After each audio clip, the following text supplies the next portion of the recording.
Humanity is only one. Chile, 1990. After a 17-year-long military dictatorship, Elisa became the first democratically elected president in 20 years. In his acceptance speech, he urged Chileans, both civilians and military, to stand united. The people booed as they felt the military had hurt them so much, but he stood his ground, saying, "Yes, gentlemen, yes, fellow Chilean civilians and military, Chile stands as one."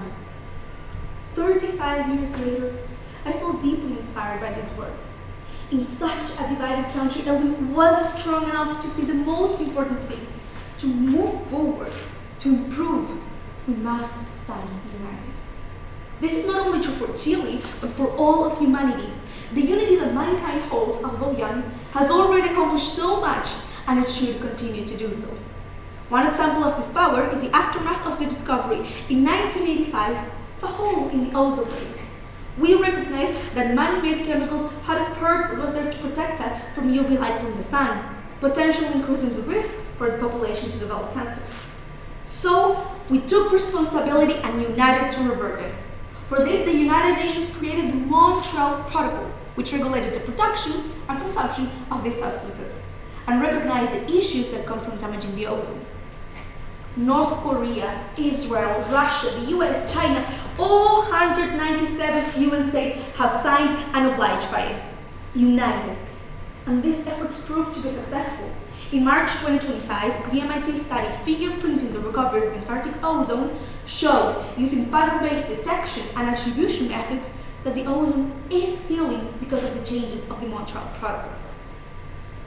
Can't you see how powerful humanity can be when it stands united? How much we can accomplish? And this is only one of hundreds of achievements. Further examples include the destruction in 2023 of all declared chemical weapons of 193 states, thanks to the work of the Organization for the Prohibition of Chemical Weapons.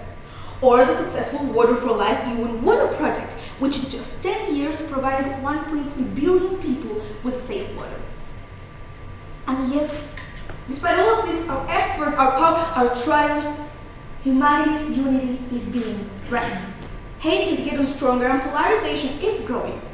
For instance, according to the SPLC, a non-profit that has tracked hate groups in the US since the year 2000, in 2023 there were 1,430 hate groups in the US, 681 more than in 2003.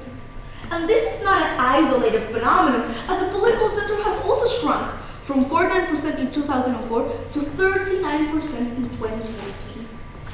Thus, it is undeniable that political division is flourishing. The us versus them, the good versus the bad, we're being manipulated to stand apart when we must stand united. Let's not let them. Let's prove that we are more than propaganda, we are more than hateful narratives. We are humans who are united, and we are powerful. However, for our unity to be that strong, to be that powerful, we must understand that its strength lay not in being the same, but in moving forward thanks to our differences. There is no us versus them. There is an us and them. We should not, must not, fight against each other because of our disagreements. We have to learn that just one personality will never be enough. We can't build a strong unity, a better world without diversity. The same way we can't build a house without architects and construction workers and engineers. We have overcome other challenges. Thanks to our unity, 1.3 billion people have access to safe water, the ozone is healing, and there are almost no chemical weapons left in the world. If we were able to accomplish all of that, we can take the next step to really unite. Because as Gandhi said, unity, to be real, must stand the severest strain without breaking. Humanity, compassion, empathy are more powerful than any threat. You, me, a friend, a stranger, we are capable of winning against polarization, of moving towards a better world. Ladies and gentlemen, this is the time to stand together. It is time to be strong. It is time to prove that everything we have achieved has worked, that we have understood that Russians and Ukrainians, conservatives and liberals, Christians and Muslims, civilians and military, humanity stands as one. Be strong enough to see the most important thing. To move forward, to improve, we must stand united. Unity is power. Thank you.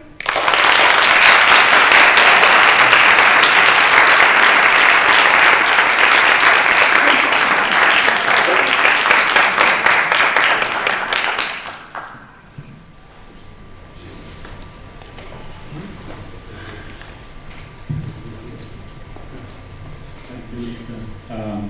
Yeah, that was an excellent presentation. Thank you. You finished on a high tone, which is unity is power. So how do we actually make that happen? The first step to achieve unity is to understand that we need it. Most problems about unity, most nations who are divided, most wars are because one or two parts don't want to be united. So, in order to accomplish the power of unity, we first must understand that unity is power. First, we have to make politicians and activists understand that in order to improve, we must stand united. So, after that, everything should be smoothly. Just like with the Ozone Protocol, which the Montreal Protocol was signed just 2 years later after the whole found. Imagine, just 2 years later, because we understood that to improve, we must stand united, because unity is power.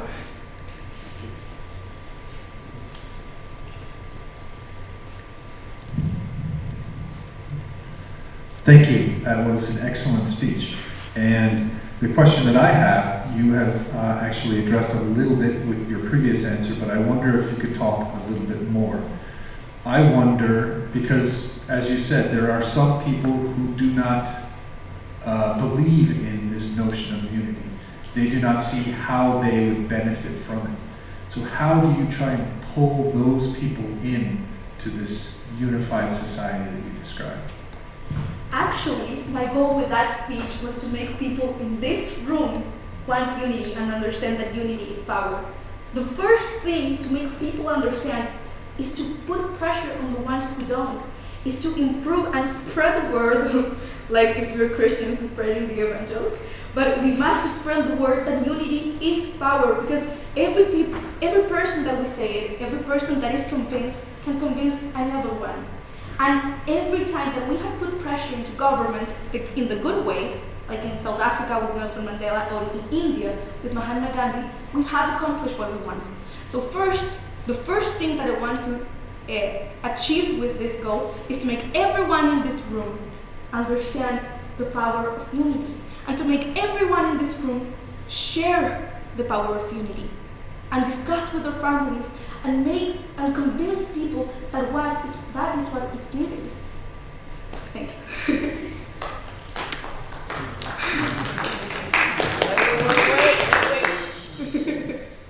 Thank you, Lisa, for your presentation. You linked the concept of unity to compassion. So I would like to know in what way can you, young people, foster compassion and being compassionate among yourselves? I like the example of what happened yesterday and today with all of the semi-finalists. I think we were all very compassionate with each other. We helped each other even though we were rivals. So I think that first things about compassion is that my generation doesn't have it that much.